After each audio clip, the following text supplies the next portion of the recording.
Hey folks, what's going on?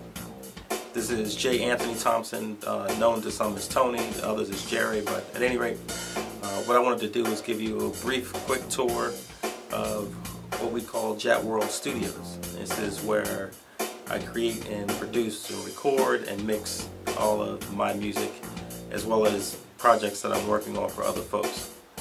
And what you're going to find here is that you know, we have closets full of the old gear from when we were more of an analog facility, but now in the digital age, the frank reality is to do really, really good music and get a great sound, it just does not require all that anymore. So definitely have shrunk things down a bit, make it a little bit more functional, and to really build up the sound. So stay with me, and then I'm going to show you a little bit of how we're put together. Okay, so here we go. So what we have here is a primary recording and sequencing software is Logic 8. That's right, Logic 8. Used to be a big Sonar user, but even being a technical guy, just got tired of rebuilding my PCs over and over again. So actually the old one with Sonar on it is still here, because it's got a lot of our old projects on it, so I have to use it from time to time. But then what you'll also see is it's a primary mixing board, and it's more than just a mixer. It's a digital mixer. This is the Tascam DM4800. If you're interested, I would say go ahead and look up some information on it to give you an idea of what this board is capable of. But essentially this also serves as the primary audio interface into the Mac Pro, which is kind of stuck down under there, the tower. So we got 8 cores of processing there, about 4 gigs of RAM, and we haven't found anything yet that can really challenge what this system is capable of. But back to the DM, this thing is so deep and wide, it's pretty crazy. I could do like 15 videos just on what this is all about. But again, aside from being a mixer, aside from being you know, an automated control surface, it also is the primary audio interface into the computer. And what that means is that we get 32 discrete ins and outs out of the computer, which is pretty crazy. It's just a lot of power. But what that allows us to do, first of all, is it's just no limit to what we can record either here in the studio or in the live situation, being able to take 32 ins. You know, but each channel gives us discrete compression, you know, TS effects. I mean, there's just, this thing is just so deep and wide. It's pretty nuts. So we're having a really good time with this piece. It really has helped to stabilize the sound here in the room.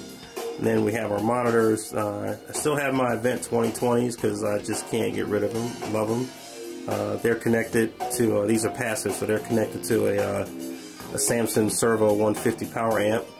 And then we have the Samsung Rubicon 6As. These are the primary mixers, monitors that I'm using for mixing right now. And then kind of snuck back here is some of the rack gear. You see the TR, you see a MoFat, we have a Phantom and a Motif. And over here you'll see my Ensoniq MR. Why? Because I like it, and so we keep using it. And then we have the our M Audio, which is one of the 88 key keyboards that I have here in the room. Here's a director's chairs for those who, you know, have the need to feel that they're in control.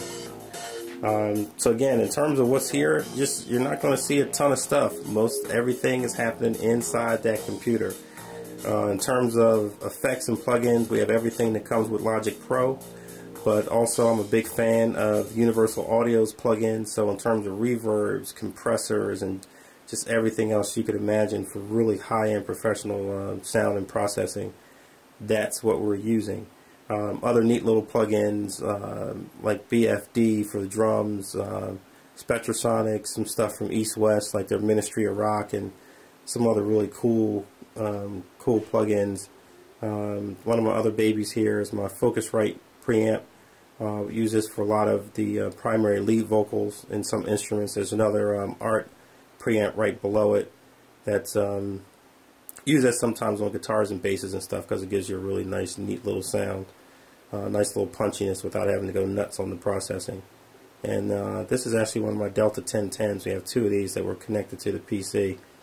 So if for some reason we ran out of processing juice, we would go to that. And now this is actually where we do all of our recording.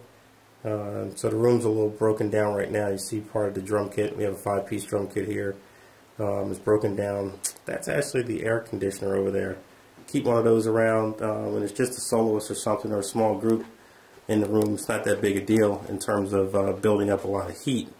But as we get more people in here, you know, like a small choir or something like that, then yeah, it can get pretty hot real quick. So here's our headphone amp, so we can make sure that people can get the sound that they want. In terms of microphones, my primary lead vocal microphone is a Rode K2. Yeah, this is a little CD player that we keep around. Why? Because every mix needs to be tested. Plus my iPod can connect to this. So, but I'm really just trying to give you an idea of kind of how the room is put together. But you know, with the drum kit set up, you can get a couple keyboards, and I mean, basically you can get a full band in here.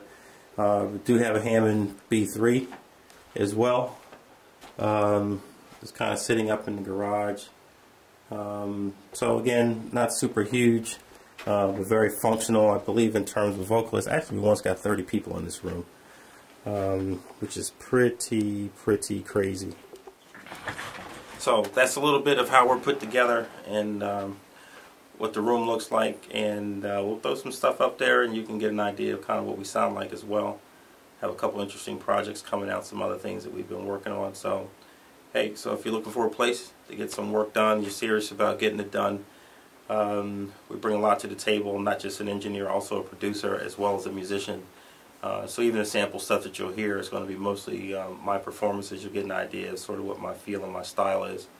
And hey, check us out. You know, no distance is too great. That's what the internet is all about. iDisk and other things like that. You know, so there's a lot of different ways to get work done. And like I said, we like to take an interesting approach to what we're doing. So I'm actually going to throw a couple of the videos out just to talk about approaches to mixing and just production in general. And then we'll go from there. Alright, again, this is JatWorld Studios. And we hope to hear from you. See you in the future. Peace out.